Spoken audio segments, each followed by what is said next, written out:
Bienvenidas completitas. Ay, este episodio va a estar pero en candela, poderosísimo, y yo sé que va a bendecir tu vida demasiado. Imagínense ustedes esos momentos muy difíciles, esos momentos oscuros donde uno piensa: wow, pero ¿cómo voy a salir de aquí? ¿Cómo? O sea, no puedo creer que estoy viviendo esto, no puedo creer que esta es mi vida. Sin embargo, sales de allí. ¿Te has pasado? Sin embargo, sobrevives, lo superas y luego se convierte en un testimonio maravilloso donde al tú contar tu historia, no solamente estás recordándote a ti misma de lo que eres capaz, de que eres resiliente, que eres fuerte, poderosa, sino también puedes recordarle a otros que ellos también, no importa la prueba que estén atravesando, también pueden superarla y la van a superar. Y este episodio específicamente se llama Cuando la oración no sirve. ¿Te ha pasado? ¿Te ha pasado que has orado, no sé, a Dios? Algunos hasta han invocado hasta lo que sea, tratando de buscar una ayuda y no encuentran solución. No sirve esa solución, pero yo quiero elaborar este tema con una persona muy especial que yo creo que nadie va a poder elaborar este tema de mejor forma, y ya se van a dar cuenta por qué, porque no se van a poder despegar de su pantalla con Ale Ginás. Ale, bienvenida. Gracias, Kai, por invitarme. Un honor tenerte aquí. Ella tiene en sus redes muy movidas ahí de 30 segundos ya, donde en 30 segundos te echa el cuento, porque como bien no tenemos mucho tiempo de escuchar ahí palabra poderosa de momento o cosas que nos puedan cambiar o marcar, pues ella te da en 30 segundos algo que te cambia la perspectiva. Me encanta eso que haces, Ale. Cuéntame un poquito de eso para como romper el hielo, pero no se me desconecten porque, señores, les prometo, y ustedes saben que yo no exagero. O sea, esto es como es. Esta mujer les va a cambiar la vida con su testimonio. Cuéntame un poquito de 30 segundos. En el medio de todas las situaciones que viví, escuché muy clarito que yo tenía que decirle al mundo lo que estaba viviendo con la palabra de Dios. Uh-huh. Y en 30 segundos escuché en mi mente como que, oye, en 30 segundos, no necesitas más, solo 30 segundos. Wow. Y de ahí salieron todas las vivencias, y siempre en los 30 segundos finalizo con un toque de nuestro Dios. Excelente, en 30 segundos es buenísimo porque nuestra atención, imagínate, nosotras mismas estamos haciendo tantas cosas. Yo estoy en mi computadora y tengo por lo menos unos 10 tabs abiertos, sin exagerar. Estoy comprando un vuelo, estoy pendiente de esto, estoy pendiente de una llamada que te entra. Entonces, nuestra atención está tan reducida cada vez más, yo creo, porque todo quiere nuestra atención. Tanto nuestros familiares, amistades, las redes sociales, los ads, etcétera. Entonces, qué bueno que en 30 segundos puedas llegar a impactar a las personas. Pero Ale, cuéntame por qué este tema que vamos a desarrollar a ti te marcó muy fuertemente. Les doy un pequeño sinopsis de Ale. Una mujer emprendedora, madre, bien echada para adelante, bien aguerrida en todos los sentidos. Sin embargo, viviendo una prueba que muchos no se imaginaron que estabas viviendo, con tu sonrisa, liderando equipos, haciendo las cosas chéveres, pero en tu casa había una guerra. Correcto. Casi que imposible de superar. Cuéntame de eso. Viví con un hombre de 30 años que amé hasta el día en que se fue. Él tuvo un accidente. Valga decir, él fue un hombre abusador. Él me abusaba a mí, a mis hijos, pero más allá de un hombre abusador, era un hombre que él tenía un problema mental. Uh-huh. Él sufrió un accidente hace 10 años, un policía se lo llevó por delante y estuvo en coma por 7 meses. Creo que a los 9 meses él despertó realmente a saber quién era, y él despierta con esquizofrenia, bipolarismo. Y todas esas cosas, Dios le hizo un milagro, y en 3 años y medio que duró su recuperación, él logró ser una persona normal. Uh-huh. Tenía otra personalidad. Yo ya no me tocó enamorarme de ese hombre de 20 años, sino el último de los 10. Porque a todas estas, vamos a echar hacia atrás esta historia. Es el amor de tu vida. El amor de el único Cuéntame. novio, el único amor, mi protector, la persona con la que tú te enamoras, con ese príncipe azul, era Wow. todo para mí. Además me convierto en cristiana, en donde la palabra te dice a ti que tú tienes que ser una mujer sujeta. Entonces eso fue un conflicto para mí, ser sujeta de un hombre abusivo. Ya va, pero O- él era abusivo antes del accidente. Eso es lo bonito de nosotros, porque yo no me di cuenta su personalidad. Estabas tan enamorada. Sí, yo no me di cuenta que él no era un hombre abusivo, simplemente que él fue un hijo de padres que se golpeaban, que se disparaban, que el papá de él era un hombre muy abusador, de trompadas, de reventarle la cara a su mamá, y la mamá de enterrar el carro en la cara de él, de las mujeres que tenía. O sea, era un abuso tan grande que él un día dijo, ¿sabes qué? Yo no voy a ser como mi papá. Y de hecho él no lo fue.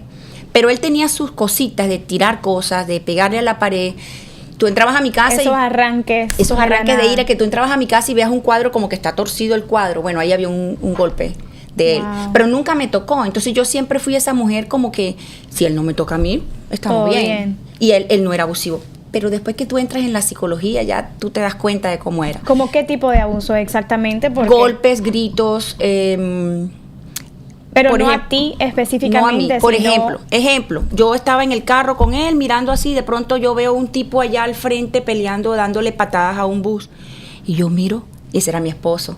Salió y el tipo le habló mal y le reventó el carro. O sea, al que se le atravesara Al que de se le mal atravesó. Él forma, tenía armas en él- Colombia, sí, tenía sus cajas de armas y él sacaba las armas, y si tenía que hacer tiros los hacía. Ser agresivo, Totalmente, violento en su totalmente, manera de sí. ser. Pero él era conmigo, era dulce, era un hombre bueno conmigo, con su mamá, con su tía, con personas, con su pastor. O sea, él era un hombre íntegro, un hombre que eso sí tenía una moral, de lo que era la moral, muy linda. Entonces, todas esas cosas fueron tapadas, ¿ves?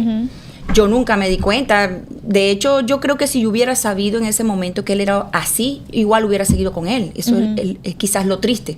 O sea, porque prácticamente también era su carácter, pero fuera de ti. Pero Fuera de mí. ¿cuándo llegó a afectarte directamente a ti y a tus hijos que todo cambió? Todo cambia porque en el proceso de él de su recuperación, él se convierte en ese hombre violento completamente. En mi casa no podíamos decir miedo porque él enseguida gritaba de una manera descomunal y le pegaba lo que fuera, tiraba lo que fuera. Entonces, Por la palabra miedo. por la palabra miedo. Habían triggers en la casa, como decir, detonantes que no podíamos decir. La psicóloga, neuróloga, psiquiatra que lo trató a él en esos 3 años y medio, nos entrenó a nosotras a que él era un ente y nosotros todos teníamos que funcionar a favor Alrededor de él. de él. Sí. Entonces él decía, por ejemplo, él me encerraba en el cuarto y me decía, me gritaba, porque yo, no sé, no le llevé un vaso con agua. Y me gritaba, entonces yo tenía que tirarme en el piso, picarle el ojo a los hijos míos, para que ellos entendieran que que yo estaba bien y que era un arranque de él. O sea, llegamos a vivir eso y todos decíamos... Y cuando te "Está- gritaba, ¿qué decía? O sea, vulgaridades, muchas vulgaridades, decía que yo era bruta, que yo no servía, que o yo... sea, dañándote emocionalmente. Totalmente, me dañó en eso. Y después que él se descargaba, yo me arrodillaba y me ponía en cuclillas para que él se diera su manera de reaccionar. Y después le decía, mami, ¿qué haces ahí? Se le olvidaba. Totalmente. ¿Qué estás haciendo, mami? ¿Por qué tú estás tirada de mí? Era como vivir con una persona bipolar y Correcto. Pero él no se medicaba para esto. Él tuvo sus medicamentos al principio, pero después él mismo dijo, ¿sabes qué? Yo no me voy a tomar ningún medicamento porque ya yo estoy bien. Y todos lo apoyamos porque él estaba bien. Pero lo que te quería contar ahorita con respecto al título era que tirada en el piso, un día me cogió a la niña mayor mía y la tiró en el baño, ella quedó entre la pared y él gritaba y le gritaba en la cara cosas horribles a mi hija, porque mi hija había hecho que, como hacen los jóvenes. Y al momento de gritar yo me desmayé. En el momento en que me desmayo, mis otros dos Claro, hijos- porque contado suena muy, bueno, pues te gritaban, pero uno vivir eso, en otras palabras, sentir como que uno tiene, como que es esclavo de alguien emocionalmente, que te griten, que te dañen, que te marquen. Y entonces en ese momento que estabas de cuclillas, le pedías a Dios. Le me pedí a imagino. Dios que se lo llevara. ¿Cómo? ¿Sabes qué? Mátalo. que se Era vaya tanto el dolor. que se vaya en el carro y que se estrelle. O sea, eran cosas que a mí no me da ahorita ningún remordimiento, porque esa mujer que estaba allá era una mujer sometida a un hombre violento. Era un hombre que salía a las calles y con todo el mundo peleaba. A él lo llegaron a amenazar, a él le llegó a decir a la policía que él iba a tener una INCRA, ¿cómo se dice esa arma? Una INCRA, y que ellos los iba a matar a todos. O sea, la policía lo tiró, lo desmordazó, le dieron un Baker Act. O sea, él era un hombre violento, mucho. Su madre sufrió. Manejo de ira con cero, él era... cero. Wow. Estuvo en 6 meses en tratamiento de manejo de ira. Quisimos, el pastor de nosotros, nuestro pastor, el pastor Edwin Lemuel, fue una clave en nuestra vida, porque cada vez que él se portaba mal y re mal, yo salía corriendo donde él y vivía 2 vidas. Para mí es muy fácil ponerme una máscara y decir que yo estoy bien, porque aprendí a ocultar lo que mis hijos vivían en la casa. Cosas que le hacía a mis hijos. Un día casi me ahoga Emanuel, le metió, él quería azúcar, quería un poquito de azúcar, se había comido un dulce y después repitió otro como niño al fin y al cabo. Y él cogió la taza de azúcar y se la metió toda en la boca, a ahogarlo. Y yo me quise morir. Y son episodios que como niño te marca y te daña para siempre. Que tu papá, mis hijos han tenido psicólogo, correcto. Que tu papá, que es la persona que se supone que te proteja, atente contra ti, y no una, sino repetidas veces. Y lo peor, después lo cogía, lo abrazaba, lo besaba. Y un niño de 10 años que tú le hagas eso, queda en la disyuntiva, mi papá es bueno o es malo. Ajá.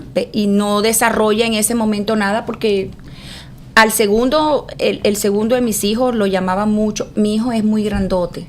Él mide 6'5", 6'4", y él es jugador de fútbol americano.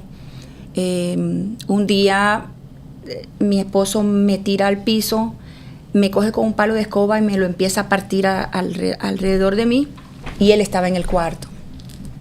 Y de pronto hubo como un mood, como que todo el mundo se cayó en la casa. Silencio total. Él estaba en el cuarto y él decía: mamá, si papi, si tú hubieras dicho algo que te dolió, que algo, yo hubiera salido y hubiera acabado a mi papá. Wow. Él era grande, y lo hubiera quizás acabado. Y él decía que él se apretó tanto las uñas que le dejó la marca de las uñas. O sea, todos teníamos el en contra de él. Mi hija, ¿y qué me hizo en el medio de todo eso? Claro, porque en medio de toda esta situación violenta, donde llevemos o sea, vayamos a la realidad, vivías con tu marido, con tus hijos, y la persona que se suponía que te cuidara te estaba haciendo mucho daño, pero no solamente daño de que, no sé, te dijo físicamente, verbalmente, yo era una mujer nada, yo era una mujer que yo era miedosa, fea, una mujer me decía que yo era bruta, que las palabras que él me decía soeces. Recordemos que la violencia no solamente es que te peguen, no, la verbal, y de hecho la que más hace daño. Hace muchísimo más porque daño. Yo sí me creí fea, me creí inservible, me creí que yo no podía, te crea inseguridades que Correcto. Son muy difíciles luego de recuperar. Y un día cualquiera mi hija me dice: yo no quiero ser como tú. Que en la mañana mi papá te grita y en la noche tú lo aceptas y lo perdonas. Claro, le estás dando el ejemplo también. Claro, entonces yo empecé como a darme cuenta, ven acá, ¿qué me está pasando?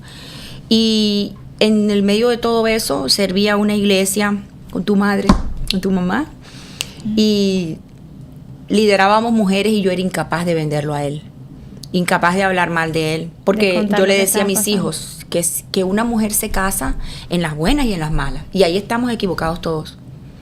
Porque tú te casas con un hombre bueno que se convierte en malo, ¿ok? Y tú no puedes permitir un abuso. Y yo lo permití. Yo vivía en un sistema en el que no podíamos salir, no salíamos, no conversábamos, no teníamos amigos. Todo era allí adentro. Teníamos que pedir permiso para todo. ¿Era una esclavitud? Una esclavitud. Hay una movie por ahí que son como una familia que se esconde de un ogro, de un monstruo. Yo me veía en esa familia que no podíamos hablar. Y le decía: Dios mío, sácame. Pero tú le pides a Dios, ¿Por sácame. cuánto tiempo viviste eso? Como unos 5 años, los últimos 5 años de él. Que suenan poco, pero en realidad parecieron Realmente una fueron eternidad. 10. Y si nos vamos al psicólogo, fueron 30. Lo que pasa es que en esos 30, los primeros 20 fue revuelto entre muchas cosas, que era bueno, que era atendido. Tenía los lentes rosa, como dicen cuando uno está enamorado, que deja pasar. Y que lo hubiera vuelto a vivir, muchas. Tai. Es que suena feo lo que te digo, pero yo amé a ese hombre con mi vida. O sea, yo lo amé a él encima de Dios. Eso es una cosa que yo no te pudiera decir. Si de pronto el psicólogo dice, no, tú no lo amabas, tú tenías miedo. ¿Quién sabe? Pero yo sentí que lo quise. Ahora, el detonante para mí. Cuéntame de eso. El detonante para mí, porque mi oración no servía. Yo veía que yo le oraba a Dios y no servía. Llévatelo, no sirve. Cálmalo, no servía. Que no haga más esto, no servía. O sea, por donde yo oraba a Dios, me arrodillaba. Tenía grupos que decían, cuando te preguntan, ¿por qué quieres orar? Dios la conoce. Dios sabía que estaba orando yo. No te atrevías Mis a contar hijos, eso todos jamás. nos arrodillábamos y le decíamos, Señor, cámbialo. Señor, nada lo cambió, nada lo puso peor. Todo era peor en la vida de nosotros. Y el detonante para mí fue un día, mi hija sufrió de ansiedad y tú sabes, decimos que la enfermedad del siglo, ¿no? Tuvo su ansiedad, su depresión, ataque de pánico, empezó a vivir cosas que yo me molesté. En vez de yo apoyar a mi hija, yo tenía rabia contra ella y le decía, ¿por qué tú vas a caer lo mismo que tu papá? Pero un día ella me dice, mami, tengo estos pensamientos oscuros, digámoslo así. Y eso me llevó a mí a morirme. Yo dije, aquí está pasando algo, yo necesito ayuda profesional. Me fui donde el pastor, ahí fue creo que la primera vez que yo le cuento a él de mi parte lo que yo vivía en casa. Y él me dijo, yo sabía que tú vivías algo, lo que no sabía tan profundo. Entra a la vida de nosotros un psicólogo, Gil Contreras, que él fue el que como que ya me dio la estocada. Sienta a mi hija, sienta a Daniel, me sienta a mí, sienta a todos en mi casa uno por uno y él saca una conclusión y me dice, mira, tú estás viviendo un sistema, tú eres la secretaria que lleva a cabo todo lo que él dice y tú estás dañando a tus hijos. Porque todo el tiempo era En otras palabras, era su cómplice sin darte cuenta. Claro, yo fui su cuenta. cómplice sin darme cuenta por miedo, porque lo quería o porque estaba descontrolado, no sé qué decirte. Pero todo era, cállense que él está hablando. No digan nada porque él está... Hay que ocultarle eso, no decir esa palabra. O sea, en mi casa era como un tipito de caminar en cascarita de... Sí, no podíamos hablar, no se podía caer un vaso, porque eso le recordaba un disparo. Él se paraba y ven acá, ¿a quién hay que matar? ¿A quién? O sea, tú sabes que los carros traen un switch que a veces se te apaga y se te prende. Él no podía hacer eso, porque si ese carro se apagaba, él no podía salir corriendo en una emergencia. Y tenía que enseñarle a sus hijos una paranoia que ellos no vivían. Wow. Y cuando el psicólogo me abre los ojos y me dice, tu hija está así por esto, tus hijos van a caer en lo mismo y te van a odiar. Te quedan poco tiempo para que abres los ojos. Mi pastor me dijo, mi hija, él amó a ese hombre, porque era como su mejor amigo. Y lo amaba, y con todo lo que lo amó, él me dijo, tú tienes que hacer algo, Aleida. Y un día cualquiera me cogió al niño y me lo tiró por el mar. Cuando yo vi a mi hijo en el mar, con ese pánico, está el otro tirado en el mar y el otro que esperando a que yo me tirara y le salvara la vida al chiquitín. Eso fue como que ya lo último que me podía pasar con él. Y yo le dije a él un día, no te metas con mis hijos, porque el día en que te metas con mis hijos, yo te voy a dejar. Y ese día yo lo dejé. Yo me fui primero, salí por esa puerta, él me gritó, me cogió la ropa, me la tiró, se me fue para encima a caminarme, a pegarme, me dijo, me gritó lo peor de la vida, me dijo perra, me dijo de todo. Y yo calladita, porque si yo hablaba y le decía algo, ahí sí, me podía matar. Vivías con miedo Las constante. veces que ¿Alguna vez dudaste de Dios en tu vida? Cuando tú orabas y nada cambiaba, Total. nada funcionaba. Total. Yo llegué a pensar que yo no existía para él. Que Dios no existe porque... ¿Cómo existe si me la he pasado todo el tiempo orándote a ti, pidiéndote con ese dolor, y ni siquiera, ni con dolor, ni sin dolor, ni con mis hijos, ni nada? Y ver a mis hijos, ese maltrato que ellos vivían era una cosa Pero en el medio de ello, yo quiero decirte que él tenía un problema en su cabeza. Si él no hubiera tenido ese problema, quizás las cosas hubieran sido diferentes, pero es como pensar en... Estaba lidiando prácticamente con un paciente de salud mental. Correcto. En todo su esplendor y o sea, lo peor que alguien pudo vivir, lo vivió. O sea, todo esto de ira, violencia, bipolaridad, esquizofrenia, era una mezcla de todo, aparte que era altísimo. Y grande. Y con todo eso también mézclale que es el papá de tus hijos, que lo amas, que tuviste una trayectoria hermosa con él. Me imagino que te sentías atrapada. O sea, yo hubo un momento en que el psicólogo me dijo a mí, dame 50 razones por las cuales tú te quieres ir, las escribes en un papel. Yo tengo escrito 256 razones por las cuales irme de la casa. Wow. Y con asterisco. O sea, bien marcadas. Y no entiendo cómo yo a veces digo, ay, de verdad que yo sí fui tonta. Pasar por todo esto y no haber sacado a mis hijos antes. Y creo que Dios tiene un tiempo, porque después vino la segunda etapa de esa oración Pero no me llevas allí todavía. Cuéntame, entonces, por fin, no sé cómo, pero te armaste de valor. Sí. Dijiste, no es este el ejemplo que le quiero dar a mi hija. Bueno, hubo un momento. Le pedí permiso al pastor de nosotros, al pastor Edwin. Pastor, necesito que me saques un permiso con él. Imagínate esto. Que él me dé permiso a irme con mis hijos a Orlando, solos, a irme a un parque en el cumpleaños de mi hija, sus 20 añitos, 22 y 21. Y él, tranquila hija, yo te lo saco. Y nos citó. Y en el medio, él gritó ahí, él le dijo, cálmate, yo te estoy pidiendo en favor de ellos que tú les dejes 3 días, nada más. Yo en esos 3 días, Tai, pensé. Porque a veces tus emociones, tu corazón, tu pasado, prima encima de todo. Y dices, no, pero tus hijos crecen, tus hijos crecen y tus hijos te preguntan, ¿hasta cuándo? Entonces yo tenía un plan. Ese plan yo lo desarrollé y lo desbaraté ese día. Yo tenía un plan con mi hija. Cuando tú cumplas los 21, 22 años, tú te vas de la casa y te llevas al segundo.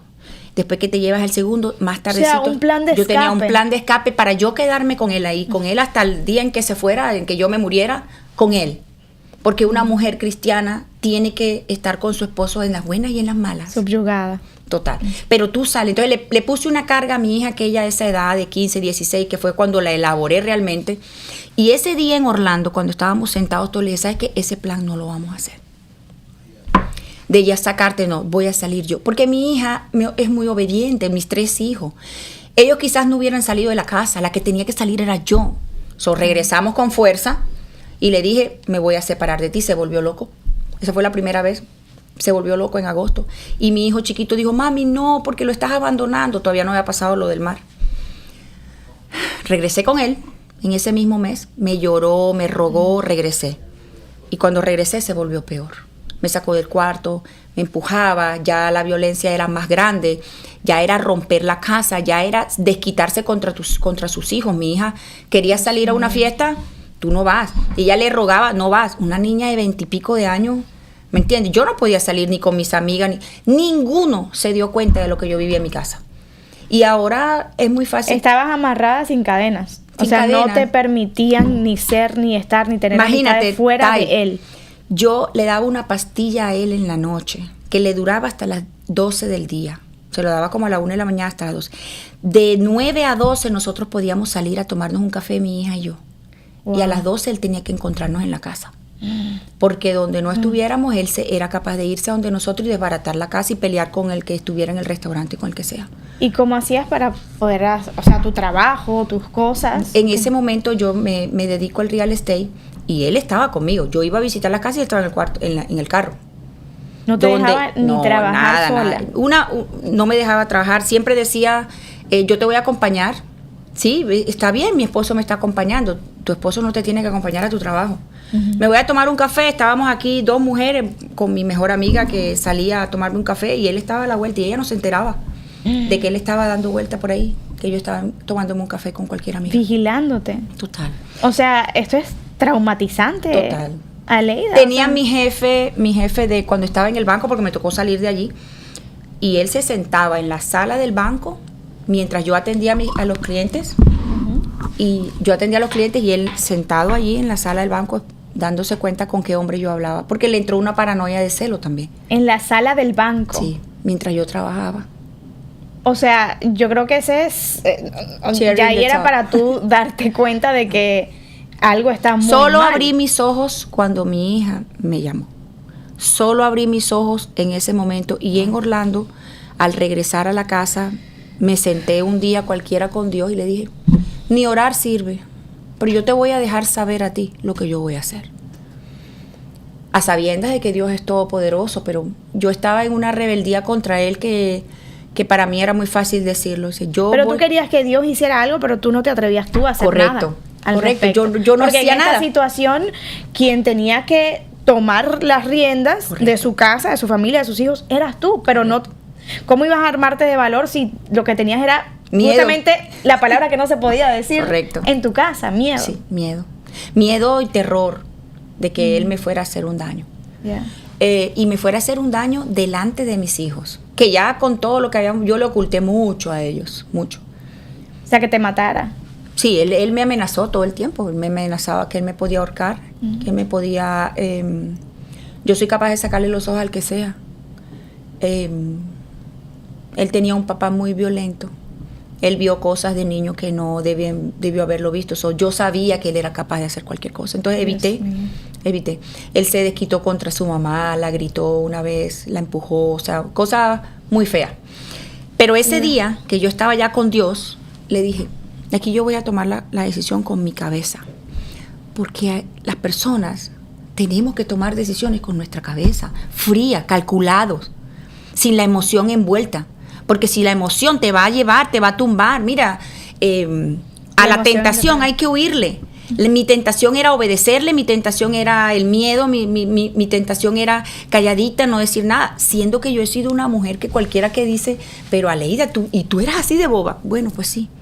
Sí, porque tú tienes tu carácter. Yo tengo mi eres carácter. una mujer con identidad. Correcto. Entonces, ¿cómo es posible Acabar que... jefe de un banco, manager de un banco, yo feliz trayendo clientes y en la noche yo vivía una tragedia en mi casa. Dios mío. Porque las 256 cosas que no conté, que las tengo para el psicólogo, son locura. Wow. Que por quizás protegerle un poco su nombre, por amor a mis hijos, no las digo. Y quizás no las diga nunca. Obviamente es mucho más de lo que jamás Correcto. vas a lograr Correcto. contar, y en un espacio también reducido, pero logramos entender de que estabas en ese momento donde le dijiste a Dios, voy a tomar una decisión. Voy a tomar una decisión. Y la voy a y dije, tomar sin emociones. y le dije, lo único que yo te voy a pedir es que me ayudes.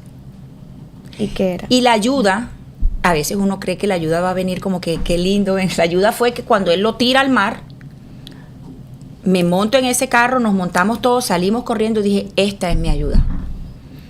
Entré al banco, en lo que él se montó a patadas, se montó en el carro, patadas, gritó en el carro 2 horas desde Los Cayos para mi casa. Duramos desde Cayo Isla Morada hasta mi casa las 2 horas, las 2 horas y media. Y cuando llegamos a la casa ya yo le había sacado un dinero del banco. Yo me había apoderado en lo que él gritaba, manejando, el banco solo me permitió pasarme $50,000. Donde yo hubiera tenido la oportunidad, yo me paso 100, lo que sea que hubiera sido.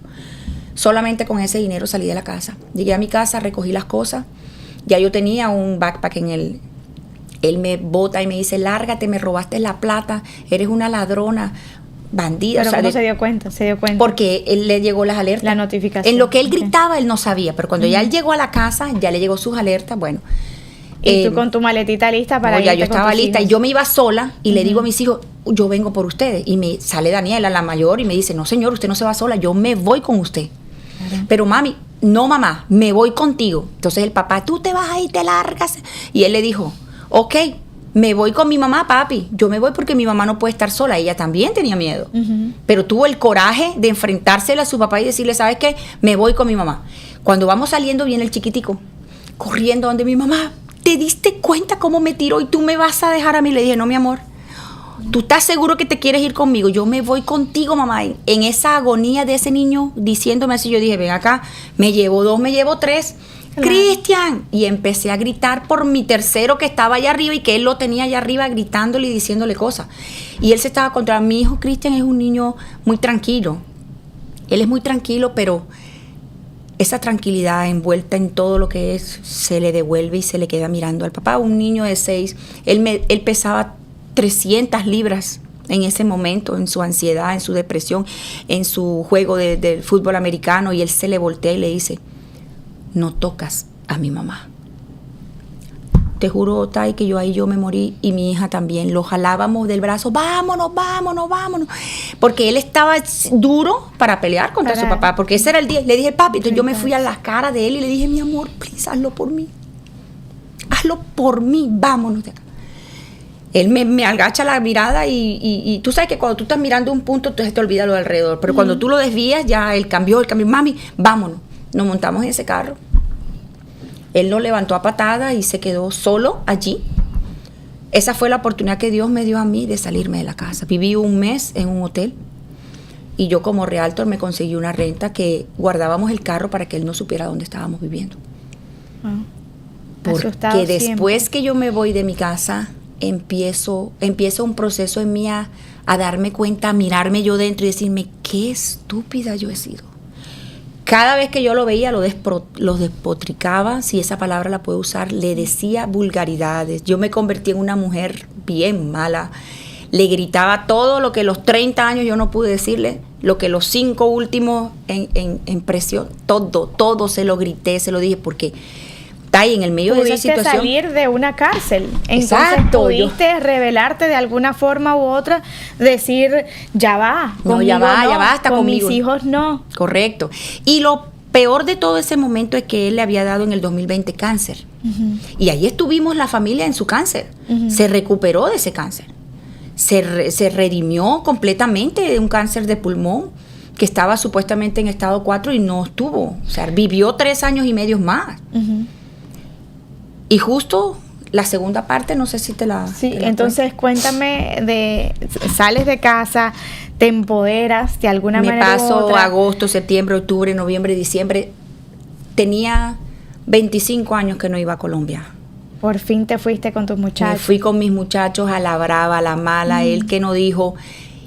Y pasó algo muy bonito en Colombia, porque cuando tú llegas a tu tierra, tu familia es como que no ha pasado el tiempo, tus amigos, claro. Ese amor que yo recibí, que recibieron mis hijos en esa Navidad, fue única. Claro. Única, yo lo odiaba, así de simple, lo odiaba. Además que lo odiaba a él, odiaba a Dios, porque él no me había salvado a mí de todo eso, que me había tocado salirme yo. Claro, porque tendemos a echarle la culpa a Dios. Correcto. Por nuestras propias decisiones también. Y aunque por dentro de mí yo sabía, Señor, perdóname, porque me convierto igual que él. En la mañana le decía de todo a Dios, a él, y en la noche pedía perdón.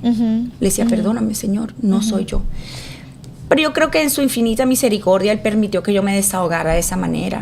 Me desahogara, porque tenía que tener fuerza y tenía que conseguir el perdón para pasar a la segunda etapa. Y la segunda etapa es que te toca cuidar de la persona que te dañó. Correcto. En sus últimos días prácticamente, donde él ya no podía valerse por sí mismo, convertirte tú en su salvadora. Su enfermera. Su enfermera, o sea... Sí. Wow. Cuéntame. Llegué de Colombia y llegué con una visión de pedirle perdón a él. No él a mí, yo a él. Me senté con él, lo invité a comer y le dije, yo quiero pedirte perdón por haberme ido de la casa, por hacerte daño. Yo no voy a regresar contigo, no me arrepiento. Y quiero perdonarte todo lo que tú me has hecho. Y de corazón yo lo hice. Yo decido perdonarte a ti. Con todas mis falencias y con todo lo que tengo, yo te quiero perdonar. Después de ese perdón, él se vuelve como más sumiso y el cáncer lo coge a una velocidad que él se fue en 3 meses. Pero eso fue en enero eso fue como en enero que le empieza el cáncer y como en junio le atacó muy duro. Yo lo acompañaba a sus citas. Yo le pedía a Dios que no se lo llevara. Porque si ahora te das cuenta, tu oración cambió completamente. Al principio era mátalo, llévate. Un hombre sumiso, lindo, a pesar de que tenía su condición de cáncer, pues se convierte en un hombre tan débil que yo lo llevaba a mi casa, lo arropaba en el sofá de mi casa, el reclinomate, y lo arropaba y le ponía música clásica para que él pasara sus dolores. Allí lo cogíamos mis hijos y yo y lo cuidábamos, le preparábamos comida, dormía en su casa, se quedaba en la casa de nosotros y él trató de pedirle perdón a sus hijos, pero era su condición mental que no lo... Pero mis hijos lograron en esos últimos momentos sanar parte de lo que... Porque tú nunca alcanzas a sanar realmente todo el daño que tú tienes con una persona. O sea, no lo alcanzas. Y yo le pedí a Dios, no te lo lleves, por favor. No te lo lleves. Después de... Perdóname por haberte dicho, mátalo. Cuando ahora yo te decía, la oración no sirve. La oración no sirve de esta manera. Porque si te pones a analizar, Tai, me ayudó todo este camino.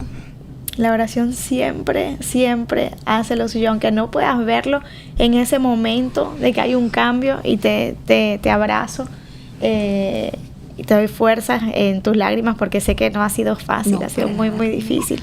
Todo, sin embargo, a través de la oración cambiamos nosotros. Cambiamos cambia la perspectiva, claro. Nos da fuerzas a pesar de todo. De hecho, cuando empecé a cuidarlo ya solita, que era yo, me convierto en su enfermera, él dice, quiero pagarte para que tú me cuides como que fueras una enfermera. Esa palabra salió en 3D en mi vida. Mi papá era médico, mi hermana médico, mi hermano médico. Mis hermanos les gustó siempre la medicina. Y yo dije, voy a estudiar enfermería. ¿A qué edad? A esta edad.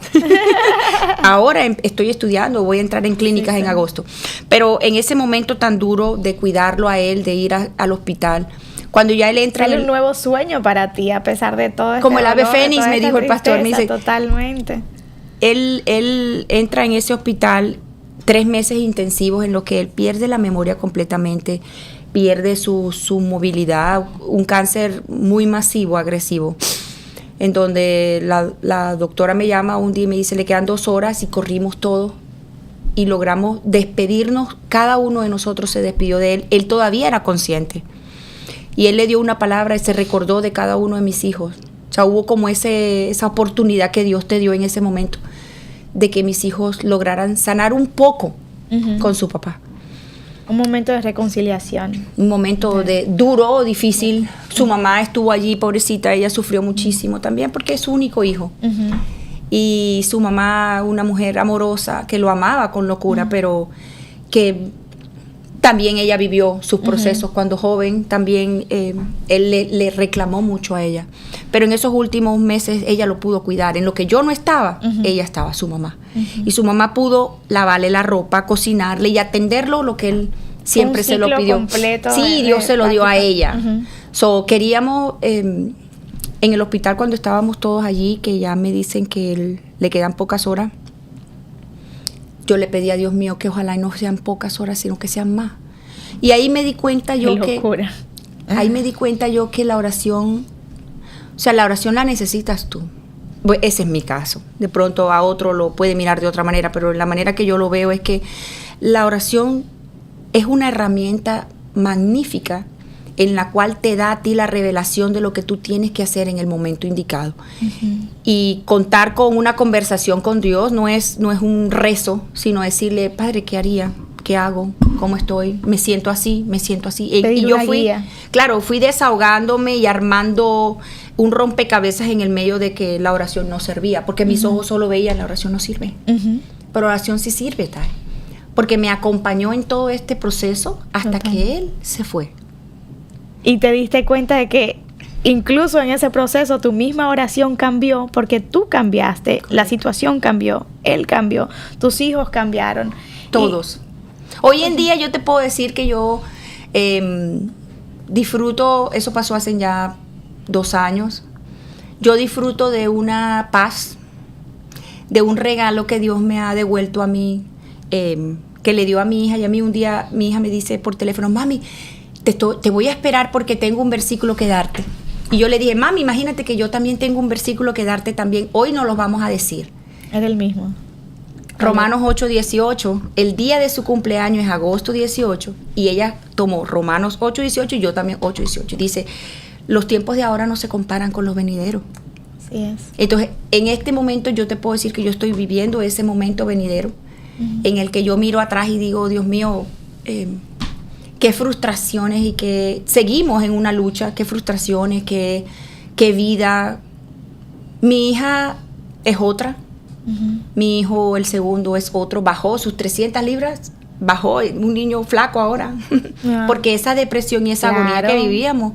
Y el chiquitico es el médico, él va a ser neurólogo. Wow, qué lindo. Un neurólogo, un ingeniero, y mi hija que quiere estudiar para la salud, ya se graduó. Hay una historia del dolor, de mucha angustia, de la profundidad, del momento muy, muy, muy oscuro. Ahora sale de verdad un ave fénix con sus polluelos, aparte, no solita, con toda su familia sobreviviente. Creo que te conviertes también en testimonio para muchas mujeres que pudieran estar viviendo lo mismo ahora, en este momento. ¿Qué palabras les puedes dar a ellas de que recuerden que a pesar de todo, a pesar de la oración, de la prueba, son completas? Mira, no dejen de seguir a Dios, a Cristo.